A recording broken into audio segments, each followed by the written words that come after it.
ओम नमो भगवते वासुदेवाय। तो आप सबका आज भगवत गीता के इस सत्र में स्वागत है। और मैं सबको बहुत हृदय से आभार व्यक्त करता हूँ। और ये माता राधा रानी और भगवान कृष्ण मदन मोहन की अतिशय कृपा है कि हम लोग इस सत्र में धीरे धीरे आगे बढ़ रहे हैं।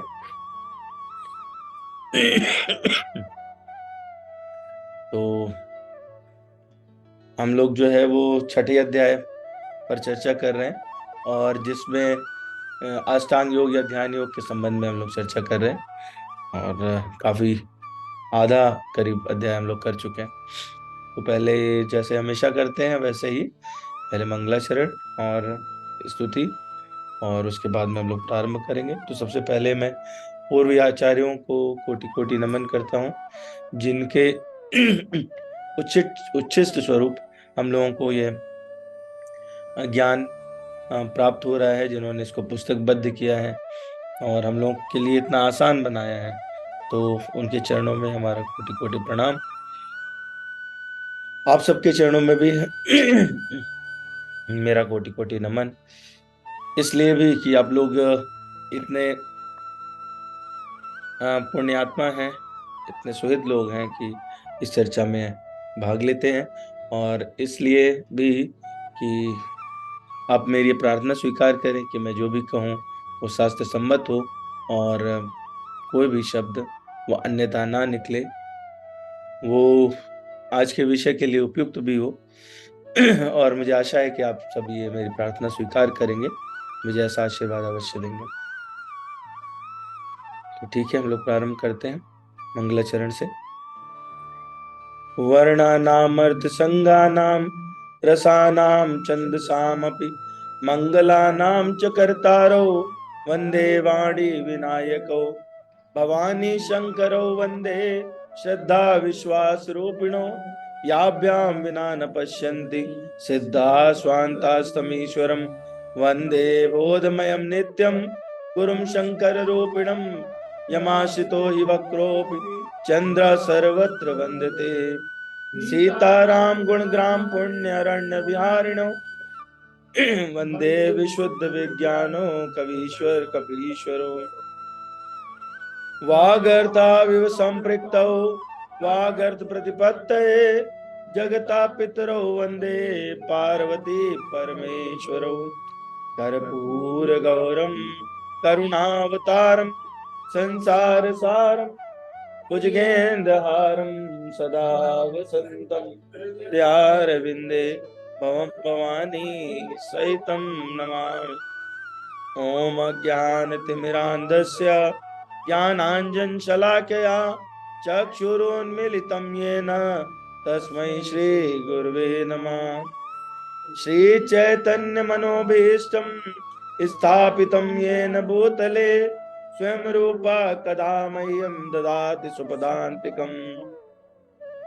वन्देऽहं श्रीगुरोः श्रीयुतपदकमलं श्रीगुरून् वैष्णवांश्च श्रीरूपं साग्रजातं सगण रघुनाथान्वितं तं सजीवं साद्वैतं सावधूतं परिजन सहितं कृष्ण चैतन्य देवं श्री राधा कृष्ण पादान सगण ललिता श्री विशाखान्वितांश।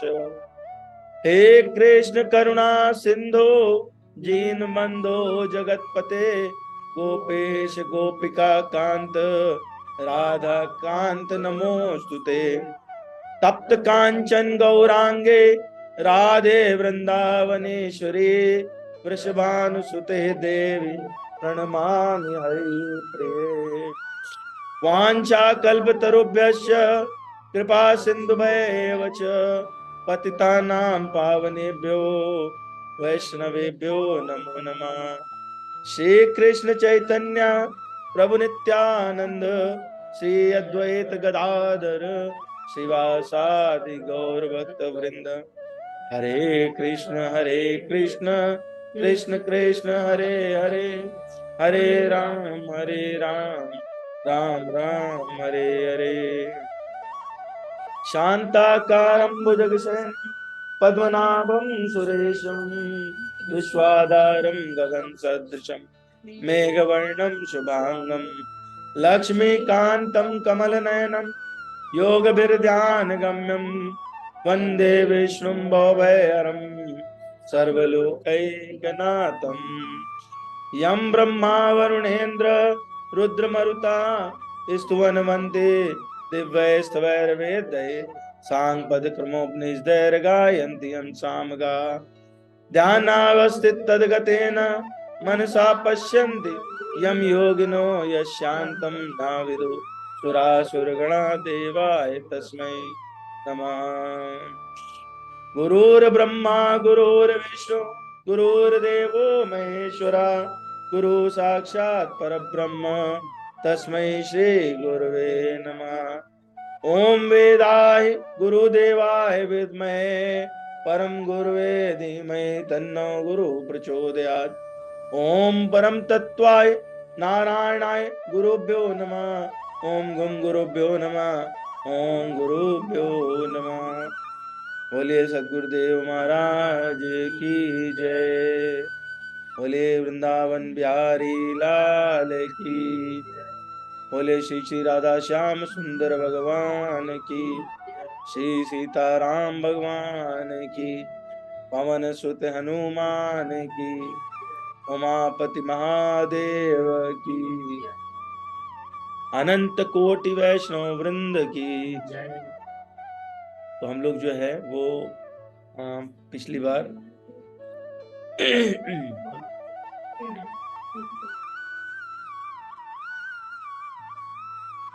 इस पर चर्चा करते हुए कि कैसे कोई अपना कल्याण कर सकता है और उसको किस प्रकार ध्यान की प्रक्रिया में जाना चाहिए, आसन इत्यादि क्या होते हैं, तो ये सब हम लोगों ने पहले चर्चा किया था।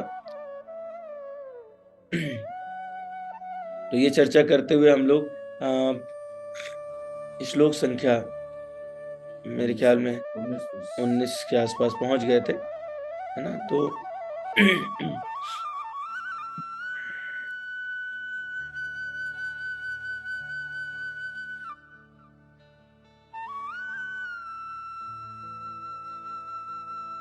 हम लोगों ने पिछली बार एक नारा देखा, ना अधिक न बहुत कम, योग अभ्यास में तभी है दम। फिर हमने देखा कि योगी की स्थिति कैसी बतलाई गई है। आप जब ध्यान में रहते हैं तो उस प्रकार से होने चाहिए, योगी का मन उस तरह का होना चाहिए जैसा कि बिना हवा वाले स्थान पर जब दीपक रख दिया जाता है तो वो जैसे जलता है और वो हिलता डुलता नहीं है, ठीक उसी प्रकार का स्थिति उपयुक्त बतलाया गया। और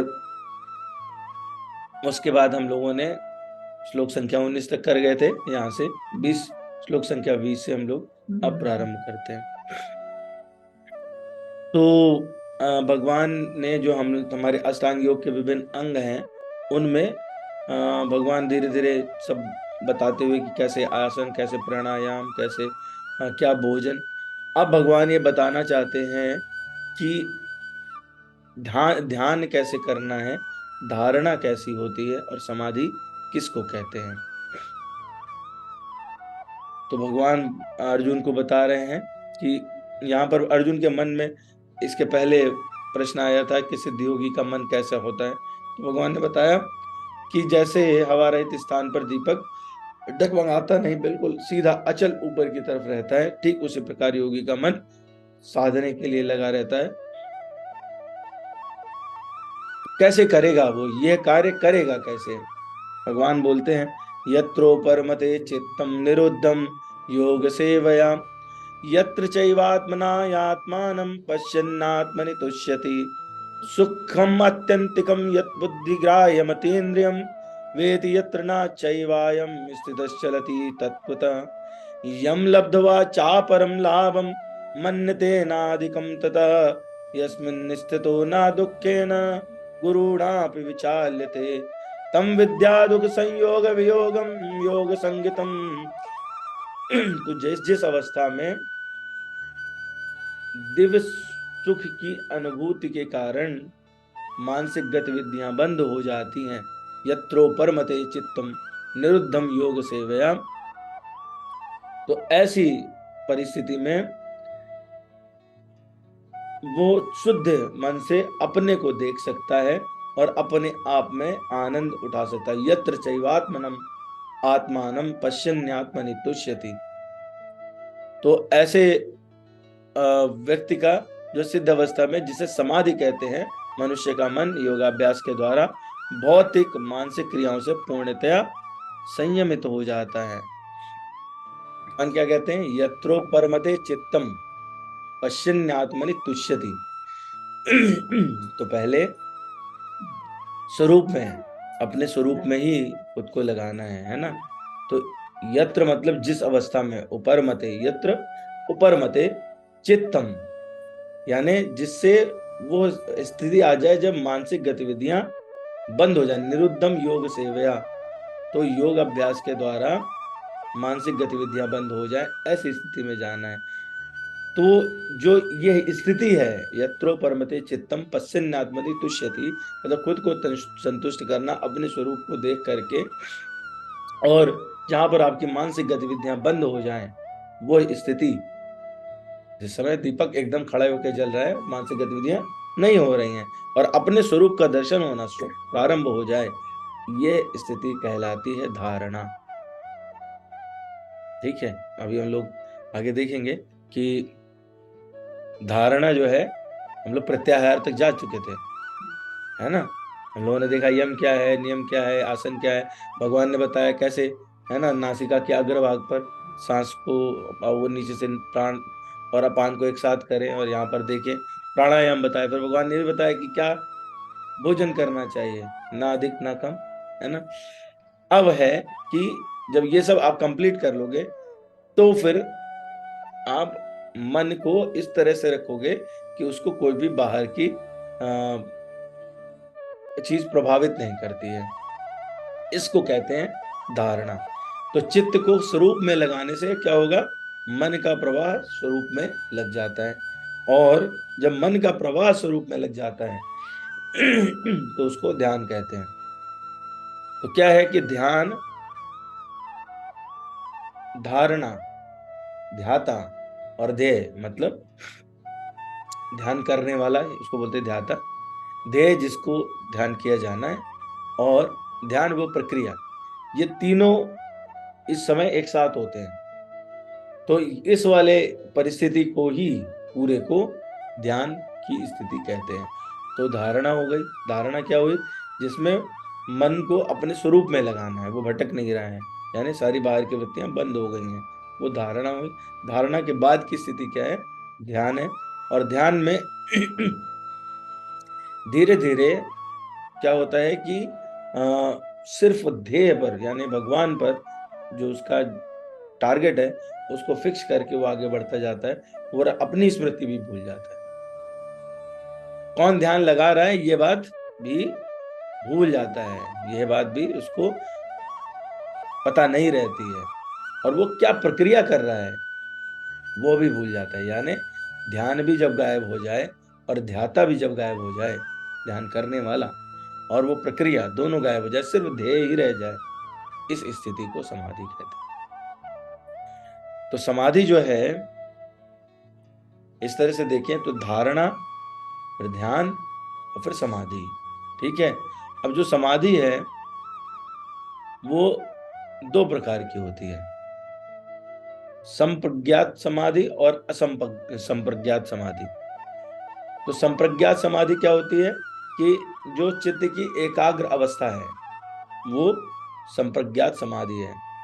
और असंप्रज्ञात क्या है कि वो समाधि जब अभ्यास के द्वारा लंबे टाइम तक बनी रहे और किसी चीज से कुछ भी इन्फ्लुएंस ना आए, तो वो असंप्रज्ञात समाधि कहलाती है। यानी समाधियां दो तरह की होती हैं, संप्रज्ञात और असंप्रज्ञात, है ना। तो संप्रज्ञात कब तक रहती है? जब तक, हम लोगों ने क्या देखा कि जो ध्याता है वो गायब हो गया, ध्यान भी गायब हो गया, तो ये समाधि की स्थिति बनी। लेकिन इसमें जिसको ध्यान कर रहे हैं, जिस पर भी ध्यान करे, जो आपका इष्ट है ना, तो वो उनको कहते ध्येय। ध्येय उनका नाम और संबंध, हमारा उनका क्या संबंध है, मतलब मेरे वो प्रभु हैं, किसी ने भाई माना है, किसी ने माता पिता माना है, इस प्रकार का ये तीनों चीजें जब तक बनी रहेंगी तो ये कहलाती है संप्रज्ञात समाधि। और इसमें चित्त जो है एकाग्र चित्त रहता है। लेकिन जब नाम भी समाप्त हो जाए, केवल नाम ही रह जाए, मतलब उनके अनेकानेक नाम है, अब हम अभी तक क्या है कि मतलब ये सूक्ष्म से सूक्ष्म होता जा रहा है, धीरे धीरे हम और करीब पहुंच रहे हैं। सिर्फ जिसका ध्यान कर रहे हैं वही बचता है, हमारा संबंध भी नहीं रहा और उनका नाम भी नहीं रहा, नाम लेते लेते उस स्थिति तक पहुंचते हैं ना, तो ये असंप्रज्ञात समाधि कहते हैं इसको। तो पहले वाली संप्रज्ञात को चित्त की एकाग्रता बोलते थे, और ये चित्त वहां पर रुक गया तो इसको बोलेंगे चित्त की निरुद्ध अवस्था। वो तो क्या, जब आप स्टार्टिंग फेज में हो गए तो आपको सारी प्रक्रिया, आपको ये तो भूल गया कि हम कौन हैं, लेकिन ये जरूर पता है कि हम किससे संबंधित हैं और किसका ध्यान करना है, ये दोनों बातें पता है। जब ये दोनों बातें भी गायब हो जाए, सिर्फ जिसका ध्यान करना है वही बचा है, ठीक है। गोस्वामी जी कहते हैं जो तुम जो जानो जो जे दे जनाई, और तुम्हें जानत तुम्हें हो जाए। तो ये वो स्थिति है कि जब जिसको भगवान कृपा से ये ज्ञान दे दें, ये अनुभव दे दें कि भगवान कौन है, तो उस स्थिति में ध्यान करता यानी ध्याता, ध्येय और ध्यान तीनों एक हो जाते हैं। तो लेकिन संबंध अगर बना है तो वो कहलाएगी संप्रज्ञात। वो संबंध भी खत्म हो जाए, सिर्फ वहां पर जिसको ध्यान कर रहे हैं वही बचा है, तो वो लंबे समय रहती है। और ऐसे में क्या है, चित्त एकाग्र हुआ था, उससे कनेक्ट हो गया था, अभी वो कनेक्शन वहीं रुक गया है, ये चित्त की निरुद्ध अवस्था कहलाती है, और इसे असंप्रज्ञात समाधि कहते हैं। तो संप्रज्ञात और असंप्रज्ञात हुए। असंप्रज्ञात जो है, जो ऊपर की स्टेज है, इसके भी दो विभाग हैं, सबीज और निर्बीज। तो सबीज जो है, जिसमें संसार की सूक्ष्म वासना रहती है, जैसे किसी जगह आप पुष्प रख दीजिए और उसको वहां से फिर हटा दीजिए, तो पुष्प तो चले गए लेकिन उनकी सुगंध रह जाती है। तो संसार से लंबे समय तक आपका संबंध होने के कारण उसकी सूक्ष्म वासना यानी उसकी थोड़ी सी याद है अंदर रह जाती है, प्रकट रूप में नहीं है लेकिन वो छुपी हुई है। तो ऐसे में ये सभी समाधि कहलाती है। और चूंकि वो वासना रह जाती है तो वहां पर कुछ पाने की इच्छा सूक्ष्म रूप में बनी रहती है, और उस सूक्ष्म रूप में जो इच्छा बनी रहती है, चूंकि आप उस स्टेज पे पहुंच गए जब भगवान से सीधा संबंध है, तो जो आपकी इच्छा में, चाहे वो सूक्ष्मता से सूक्ष्मता, मतलब पीछे बैकग्राउंड में पड़ी हुई है कोई इच्छा, उसके लिए सिद्धियां प्रकट हो जाती हैं। तो समाधि में लोग कहते हैं ना कि वो है जो पानी पे चल लेते हैं, जो हवा में तैर जाते हैं, जो यहाँ पर भी दिखाई देते हैं, हिमालय में भी दिखाई देते हैं, ठीक है, किसी पहाड़ को उठा लेते हैं, रेत के समान हो जाते हैं, हनुमान जी जिससे होते। तो हनुमान जी हमेशा क्या करते थे, नाम जप में बने रहते थे, वो 100% समाधि की स्थिति में रहते थे, ठीक है।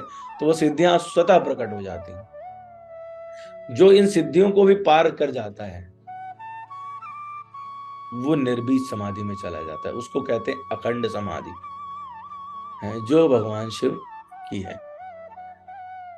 तो भगवान ने इस श्लोक तक ये सारी समाधियां, उनका प्रकार और ये सब बता दिया। तो भगवान क्या कहते हैं अगले श्लोक में, सुखम अत्यंतिकम यत् बुद्धिग्राह्यम अतीन्द्रियम वेति यत्र न चैवायम स्थितश्चलति तत्वतः। तो सुखम, सुख मतलब सुख, अत्यंतिकम, यत मतलब जो, तत् वह, बुद्धि ग्राह्यम बुद्धि से ग्रहणीय है, दिव्य है, और जिसमें कभी भी वो विचलित ना हो, यानी वह सुख जो आत्यांतिक, अतीन्द्रिय और बुद्धिग्राह्य, तो 3 कैटेगरी, एक सुख की 3 कैटेगरी, ठीक है। जो हम लोग सुख प्राप्त करते हैं वो इन 3 में से एक होता है। आत्यांतिक नहीं होता, लेकिन या तो इंद्रिय जनित होता है या बुद्धि से थोड़ा नीचे वाले स्तर पे होता है जो हम लोग सुख नॉर्मली, है ना। तो सुख कैसे होते हैं, जैसे कि कुछ भी, किसी चीज का स्वाद है या सूंघने का सुख है या टच करने का सुख है, तो इंद्रिय जनित है ना। तो इंद्रिय से वो हम उसको प्राप्त करते हैं, हालांकि वो मिथ्य सुख है, लेकिन वो हमको सुख के रूप में अनुभव होता है। उनसे अगर ऊपर चला जाए, ठीक है, इंद्रियों के स्थिति से भी ऊपर चला जाए और बुद्धि से ग्रहण करने योग्य हो, जिसका कोई अंत ना हो, वो सुख जो हमेशा बना रहे, तो जब ये सुख आएगा तो ये क्या हुआ, ये बाकी से ऊपर हो गया, है ना। कभी कभी जब क्या रहता है कि जो हमारे 3 गुण हैं, सतोगुण, रजोगुण और तमोगुण, उनसे भी परे, मतलब वो कोई गुण में नहीं रहता, उसको हम किसी गुण से डिफाइन नहीं कर सकते, वो आत्यांतिक सुख कहलाता है। और जैसे कुछ होते हैं ना सुख, जो आप वस्तु, व्यक्ति, पदार्थ, परिस्थिति, इनसे, इनके संबंध से पैदा होते हैं, कि आप जैसे मान लीजिए यहाँ आए तो एसी है, ठंडा है ना, अच्छा लग रहा है, तो ये वाला सुख क्या है, इंद्रिय जनित है। इंद्रियों से भी अगर परे हो जाए, जहां पे इंद्रिय ना पहुंच सके, और इंद्रिय ही नहीं, मन भी ना पहुंच सके, मन और इंद्रिय हमेशा साथ चलते हैं। यदि मन जो है वो आपका मजबूत है और वो दूसरी साइड में है, तो इंद्रियां उसके अपोजिट साइड में नहीं खींच पाती। मन दुर्बल है तो इंद्रियां उस साइड में खींच पाती हैं। जब तक मन और इंद्रियां एक साथ नहीं मिले, ताला और चाबी हैं एक तरह से, वो एक साथ नहीं मिले, वो कार्य नहीं हो सकता, ठीक है। तभी ये कहा गया है कि विषयों को इंद्रियों के बाहर रोक दीजिए और मन को एकाग्र करिए। तो जब दोनों पे कंट्रोल करते हैं, तब जो है वो आप आगे ध्यान में, ध्यान योग में आगे बढ़ सकते हैं। तो वहां पे मन भी ना पहुंचे तो वो कहलाता है अतीन्द्रिय और आत्यांतिक सुख। और बुद्धि जो है, बुद्धिग्राह्य, मतलब कि जो क्या रहता है, बुद्धि किन सुखों में लीन हो जाती है, जो बुद्धि को अच्छे लगते हैं, मन को नहीं। जैसे कि निद्रा है, सोना है, यहाँ पे बुद्धि तर्क करती है बहुत बार, वो तामसिक है, तो ऐसे में बुद्धि लीन हो जाती है। तो बुद्धि जो है वो बुद्धि को इस तामसिक सुख से भी ऊपर ले जाए, ऐसा सुख जिसको प्राप्त हो जाता है, ऐसा सुख जिसको अनुभव होता है, वो कभी भी विचलित नहीं होता है, उसकी सुख की अखंडता स्वतः बनी रहती है। तो वेद यत्र चैवायम स्थित चलति तत्वतः, निश्चय ही ये स्थिति कभी भी हटती नहीं है। तो ये बताना क्या चाहते हैं कि जो समाधि का, पहले भी चर्चा हो चुकी, समाधि का जो लक्ष्य है वो इस सुख की प्राप्ति है। इसके बाद में अगला श्लोक जो मैंने पिछली बार कहा था कि ये मेरे मतलब फेवरेट श्लोकों में से एक है, यम लब्ध्वा चापरम लाभम मन्यते ना अधिकम तथा यस्मिन् स्थितो न दुःखेन गुरुणापि विचाल्यते। तो यम लब्ध्वा चापरम लाभम मन्यते नाधिकम तथा, है जिसको पा करके, यम लब्ध्वा, जिस लाभ को पा करके, चा अपरम लाभम मन्यते, है जो मनुष्य को सुख प्राप्त है उससे अधिक सुख अधिकतर उसको जब भी दिखेगा। जैसे मान लीजिए आपको कोई भी चीज हासिल हो गई और उससे बेहतर सांसारिक व्यवहार में जो दिखती है, तो हम उससे लोभ लोभ हमारा बढ़ जाता है और हम उसकी तरफ आकर्षित हो जाते हैं और इस सुख से उस सुख पर स्विच करने लगते हैं। और पहले वाला जो सुख था वो स्वतः दुख में कन्वर्ट हो जाता है ना। कोई भी व्यक्ति जो पहले झोपड़ी में रहता था, भले से वहां मजे में सोता था ना, लेकिन जब वो ऐसी स्थिति में पहुंचता है, उसे बढ़िया घर मिल जाए, एसी मिल जाए, तो पहले वाले को क्या बोलता है कि अत्यंत दुख में थे, हैं, अब आज भगवान ने अच्छी स्थिति बना दी है, ठीक है।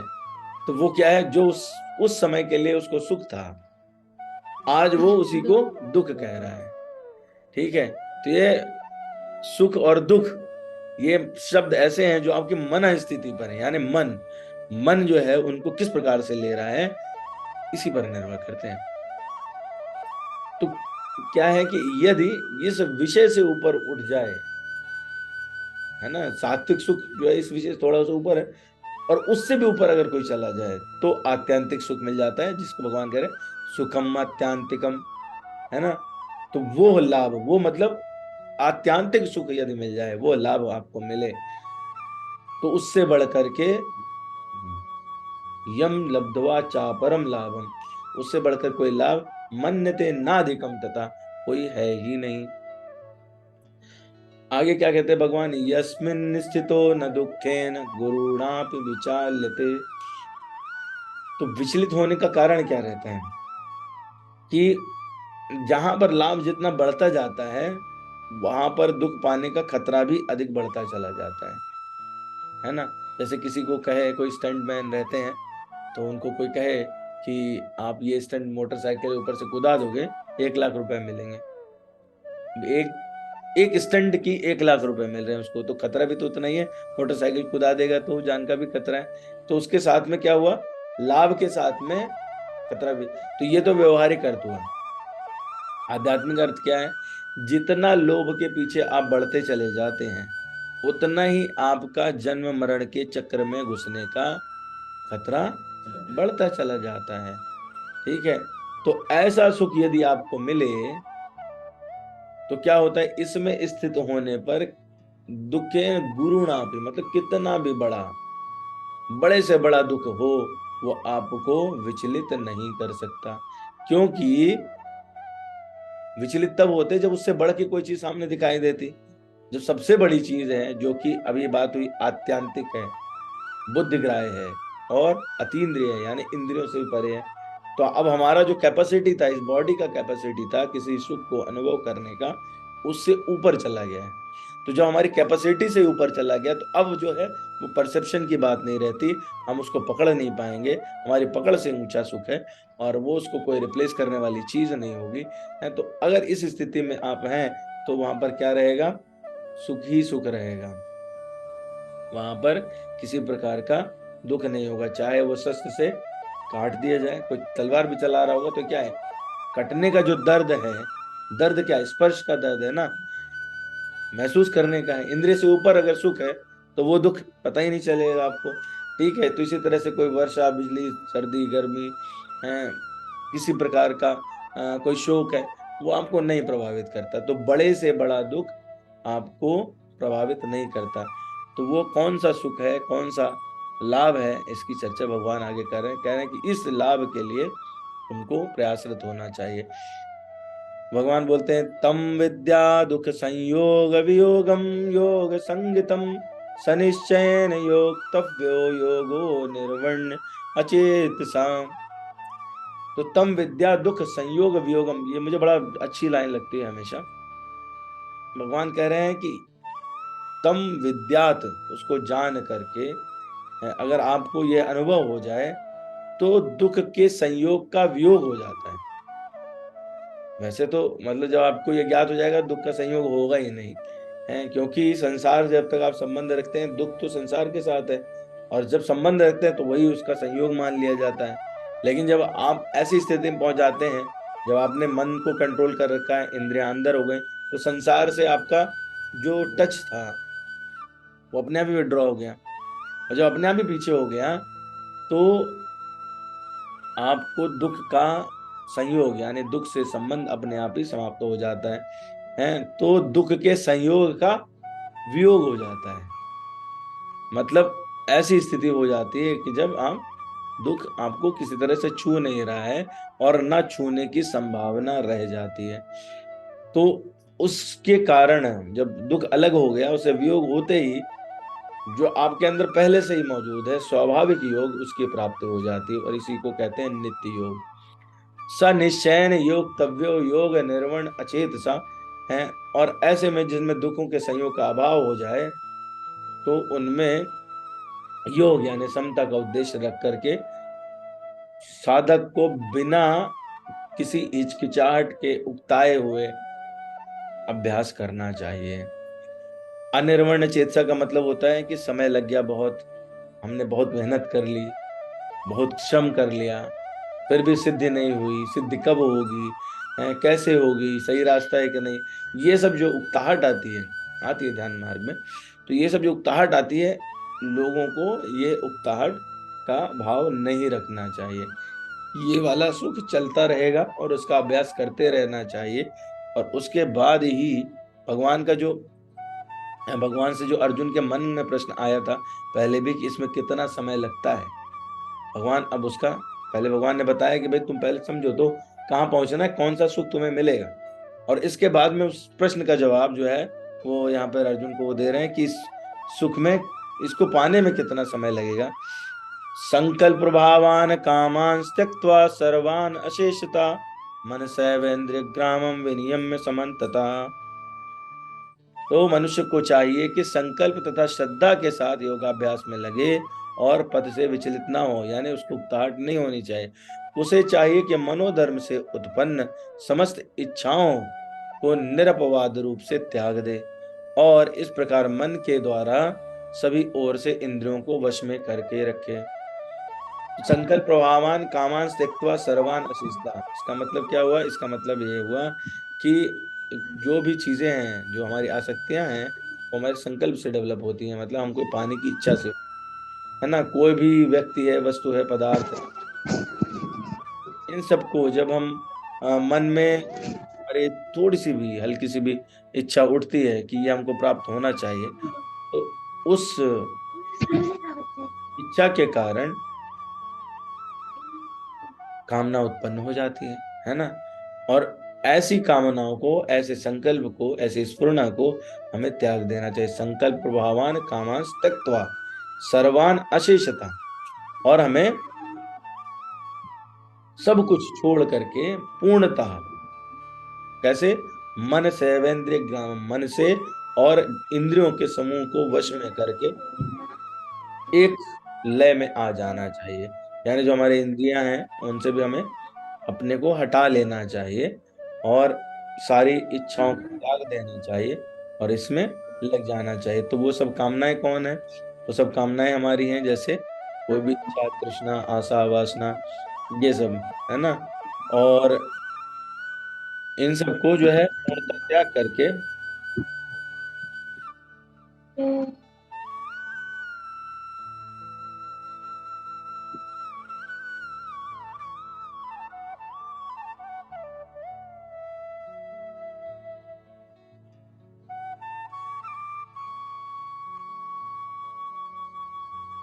हमें आगे बढ़ना चाहिए। तो इंद्रियों का क्या स्वभाव है, इंद्रियों का स्वभाव है कि वो मन के साथ चले। तभी यहाँ पर भगवान कह रहे हैं मन सैवेन्द्रिय ग्रामम विनियम्य समन्ततः। तो मन और इंद्रियों को एक साथ ले करके और उनको वश में करके सभी ओर से अपनी कामनाओं को त्याग करके आगे बढ़ते रहना चाहिए। और कैसे बढ़ना चाहिए, ये इसके संबंध में भगवान आगे बात करेंगे। तो जो गोस्वामी जी कहते हैं, रूप गोस्वामी कहते हैं, वो कैसे हैं, कहते हैं कैसा होना चाहिए एक भक्त को, जब इस रास्ते पे आगे बढ़ रहा हो तो उसे कैसा होना चाहिए।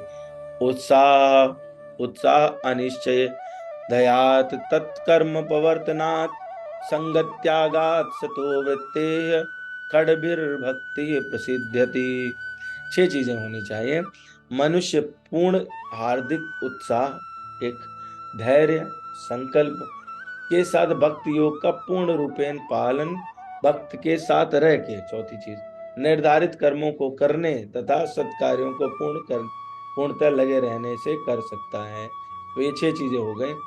उत्साह पूर्वक करना चाहिए, ठीक है, मन में वो भाव नहीं लाना चाहिए अरे हम भटक गए, क्या हो रहा है। धैर्य रखना चाहिए, संकल्प से आगे बढ़ना चाहिए और भक्ति योग का पूर्ण रूपेण पालन करना चाहिए भक्त के साथ। 4 बातें हो गई। निर्धारित कर्मों को करना चाहिए, जिस कर्म के लिए भगवान ने आपको पैदा किया, आपको निश्चित कार्य दिया, वो कर्म आपको करना चाहिए। 5वीं बात हो गई। और सत्कार्यों में पूर्णतः लगे रहने से आपका भक्ति का कार्य हो सकता है। ये 6 बातें हैं। ये जो है उपदेशामृत में तीसरा श्लोक है, वहां पर ये बात कही गई। तो भगवान कहते हैं कि जब तुम इस तरह से करोगे तो ये कैसे पहुंचोगे वहां तक, तेजी से या धीरे धीरे। भगवान बताते धीरे धीरे। शनय शनैर शनैः शनैः उपरमे तद बुद्धया धृतगृहीतया आत्मसंसम्मनः कृत्वा न किंचिदपि चिन्तयेत्। धीरे धीरे क्रमशः पूर्ण विश्वास पूर्वक बुद्धि के द्वारा समाधि में स्थित होना चाहिए और इस प्रकार मन को आत्मा में ही स्थित करना चाहिए तथा अन्य कुछ भी नहीं सोचना चाहिए। तो अब ये कह रहे हैं, मतलब अभी भगवान क्या कह रहे थे, मन को कंट्रोल करो, अंदर लाओ, उसको एकाग्रचित करो, ऊपर की तरफ बढ़ाओ, फिर धीरे धीरे ध्याता ध्येय और ध्यान दोनों ही छूट जाए, ध्येय बचे। ये सारी बातें हुई ना।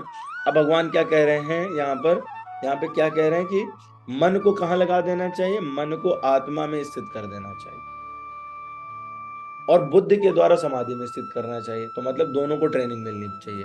बुद्धि को ट्रेनिंग मिलनी चाहिए कि वो समझे कि ये बेस्ट है, क्योंकि कोई भी मन और इंद्रिय जब एक साथ होते तो भोग की तरफ जाते हैं या अंदर आते, जो कार्य करेंगे एक साथ करेंगे, तब करते हैं जब बुद्धि परमिशन देती है।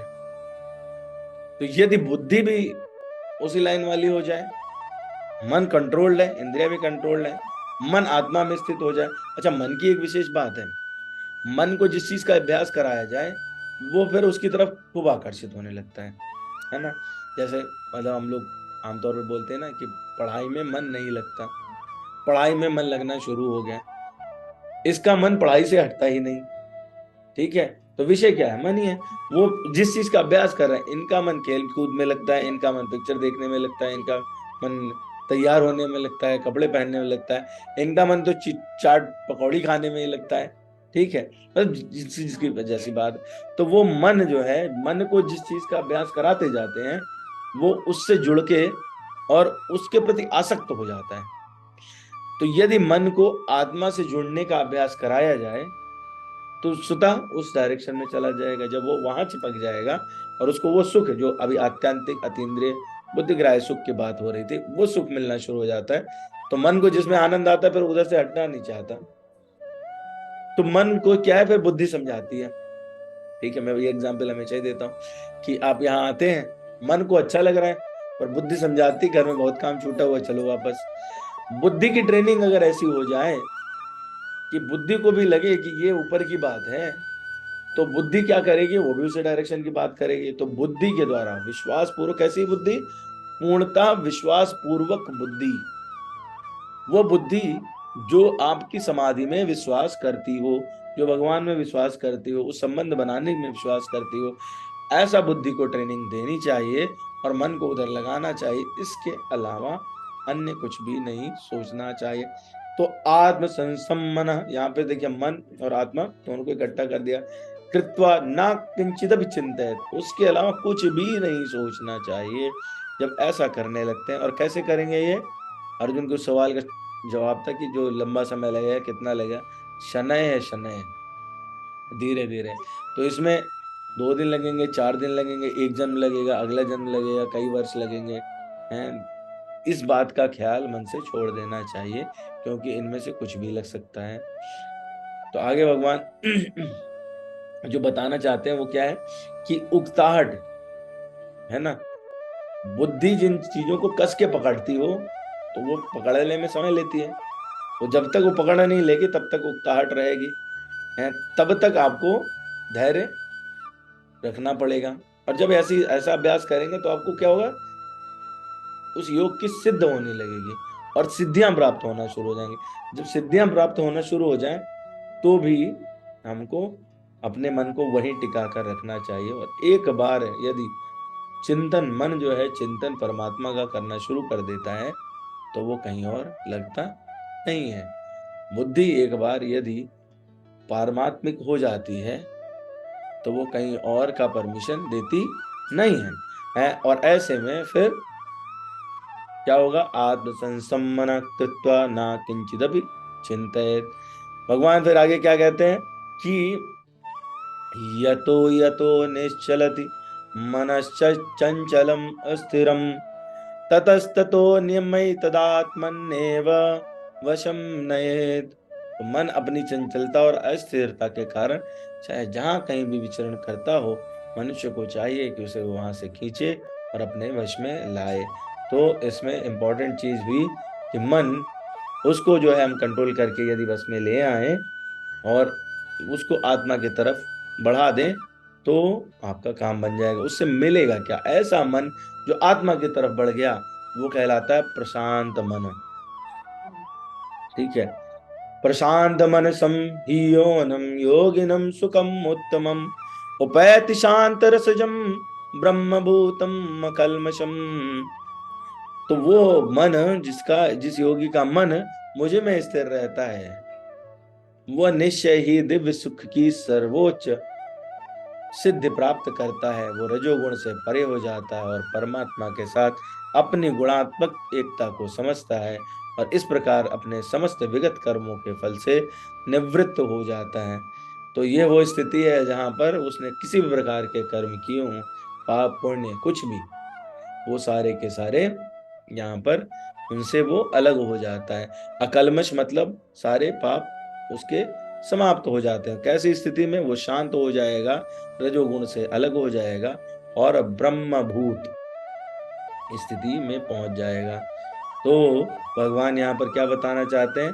अर्जुन के मन में जब समाधि की बात हुई थी तो मन में आया कि यही है मतलब आत्म साक्षात्कार। तो भगवान यहाँ बता रहे हैं कि समाधि में एक बार प्रवेश हो जाए तो उसके बाद आपको आत्म साक्षात्कार हो जाता है और वो आत्म साक्षात्कार की स्थिति ही ब्रह्मभूत स्थिति कहलाती है। और यदि परमात्मा का साक्षात्कार हो जाए तो वो ब्रह्म स्पर्श स्थिति कहलाती है। तो दो स्थितियां यहाँ पर हुई, ब्रह्मभूत स्थिति और ब्रह्म स्पर्श स्थिति। तो जो लोग भक्ति मार्ग के अलावा दूसरे मार्गों पे चलते हैं वो सिर्फ ब्रह्मभूत स्थिति तक ही पहुंचते हैं, उनको ब्रह्म स्पर्श की स्थिति नहीं होती है। ब्रह्म स्पर्श की स्थिति का मतलब है कि आपको धाम की प्राप्ति हो, आप भगवान के परिकर बने, तभी तो आप छू सकेंगे, अभी सेवा कर सकेंगे। ठीक है, तो वो वहां तक पहुंचने की सामर्थ्य नहीं होती। वो आत्म साक्षात्कार यानी ब्रह्मभूत स्थिति पर ही, हाँ, वहां पर मन शांत हो जाता है, उनको एक अलौकिक शांति प्राप्त होती है, आत्यंतिक सुख मिलता है, वो सब मिलेगा। लेकिन ये वाला ब्रह्म साक्षात्कार का स्थिति नहीं आता। तो आगे भगवान कहते हैं तब इसलिए युज्यनेवं सदात्मानं योगी विगत कल्मषः सुखेन ब्रह्म संस्पर्शम अत्यंतम सुखम अश्नुते। इस प्रकार योगाभ्यास में निरंतर लगा रहकर आत्म संयमी योगी समस्त भौतिक कल्मशों से मुक्त हो जाता है और भगवान की दिव्य प्रेमा भक्ति में परम सुख प्राप्त करता है। तो ब्रह्म स्पर्श क्या है? भगवान की दिव्य प्रेमा भक्ति है। युज्यनेवं सदात्मानं योगी विगत कल्मषः सुखेन ब्रह्म संस्पर्शम अत्यंतम सुखम अश्नुते। तो इस योगाभ्यास में जो लोग धीरे धीरे बढ़ते हैं, मन को इस तरफ ले आए, परमात्मा के चरणों में लगा दिया, उनका मन कैसा हो गया? प्रशांत मन हो गया। प्रशांत मन के बाद आपको निरंतर लगे रहने से वो प्रशांत मन आपको पहले तो किसमें? ब्रह्मभूत अवस्था में मिलता है और जब उसमें और आगे आप बढ़ते हैं तो ब्रह्म स्पर्श अवस्था तक ले जाता है। भगवान के नित्य धाम में उनकी प्रेमा भक्ति में रहकर आप सेवा कर पाते हैं और वो सुख निरंतर बना रहता है। तो इसलिए सर्वभूत स्थित आत्मानम सर्वभूतानि चात्मनि ईक्षते योगी युक्तात्मा सर्वत्र समदर्शना। तो वास्तविक योगी कौन है? जब वो ऐसी स्थिति में पहुंच जाएगा, जब वो भगवान के करीब पहुंच जाएगा तो उसे क्या होगा? सब जीवों में मुझे और मुझ में समस्त जीवों को देखना शुरू कर देता है और निस्संदेह स्वरूप सिद्ध व्यक्ति मुझ परमेश्वर को सर्वत्र देखता है। तो बाहर से क्या होता है कि जीव जो है वो भगवान की शक्ति में स्थित है। इसको जो है आगे 7वें अध्याय में बात होगी कि दो शक्तियां होती है भगवान की, एक को कहते हैं परा और दूसरे को कहते हैं अपरा। तो जीव जो है भगवान की जो बाहरी शक्ति है उसमें है, तो पराशक्ति का अंश होते हुए यानी आंतरिक शक्ति का अंश होते हुए भी अपराशक्ति से बंधा रहता है, माया से बंधा रहता है। और ऐसे में जीव सदा ही भगवान की शक्ति में स्थित है, वो चाहे अपरा या परा भगवान की शक्ति है। लेकिन जो तो ये ऐसे में क्या होगा कि सब में भगवान के दर्शन आपको हो सकते हैं। कब हो सकते हैं?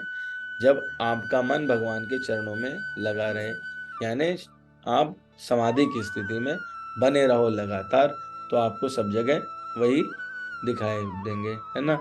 और उसी में जो है गोस्वामी तुलसीदास जी उसी के लिए लिखते हैं, सिया राम मैं सब जग जानी, करहूं प्रणाम जोरी जुग पानी। तो ऐसे में जो इस स्थिति में होता है ना, वो सब राम में दिखाई देता है, वो सब कृष्ण में दिखाई देता है। कोई भी जानवर, कंकड़ पत्थर, सब उसको भगवान राम ही दिखाई देंगे, भगवान कृष्ण ही दिखाई देंगे। तो भगवान में सब है और सब में भगवान है। तो ऐसी स्थिति में पहुंच जाते हैं। तो वो ऐसे लोग जो अभी हम लोगों ने कहा, यही बात भगवान कह रहे हैं, यो माम पश्यति सर्वत्र सर्वम च मयि पश्यति, तस्याहम न प्रणश्यामि स च मे न प्रणश्यति। तो जो मुझे सर्वत्र देखता है और सब कुछ मुझ में देखता है, उसके लिए ना तो मैं कभी अदृश्य होता हूँ और ना वह मेरे लिए कभी अदृश्य होता है। तो वो हमेशा मेरी प्रोटेक्शन में रहता है, कभी मुझसे अलग नहीं होता है। तो यही जो है वो क्या है, भगवान में तदात्म्य हो जाना, इसे कहते हैं आध्यात्मिक लय, यानी आत्म विनाश। मतलब अपना स्वयं का कोई अस्तित्व ही नहीं रहा। तो जब अपना अस्तित्व नहीं रहा तो विपदा किस पे आएगी? जिसका अस्तित्व होगा। मुसीबत किस पे आएगी? जिसका अस्तित्व होगा। तो भक्त को कभी भी कोई विपदा नहीं आती।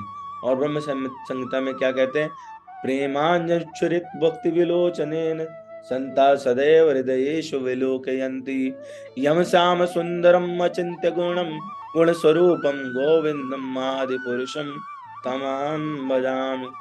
कौन से भगवान की पूजा करते हैं? मैं आदि भगवान गोविंद की पूजा करता हूँ। ब्रह्मा जी कह रहे हैं ऐसा, जिनका दर्शन भक्तगण प्रेम रूपी अंजन लगे नेत्रों से करते रहते हैं।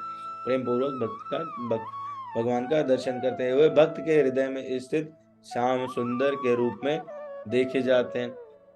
तो ऐसे में जो है वो भगवान राम हनुमान जी को उपदेश करते हैं किष्किंधा कांड में। दो बातें वो अलग अलग जगहों पे बताते हैं। बिल्कुल ये श्लोक पे फिट बैठता है जो अभी हम लोगों ने, यो माम पश्यति सर्वत्र, जो मुझे सब जगह देखता है, सर्वम च मयि पश्यति और सब कुछ मुझ में देखता है, तस्याहम न प्रणश्यामि स च मे न प्रणश्यति। तो इसी को भगवान हनुमान जी को समझा रहे हैं किष्किंधा कांड में। गोस्वामी जी लिखते हैं, सो अनन्य जाकी मति असी न टरे हनुमंत, मैं सेवक सचराचर स्वामी रूप भगवंत।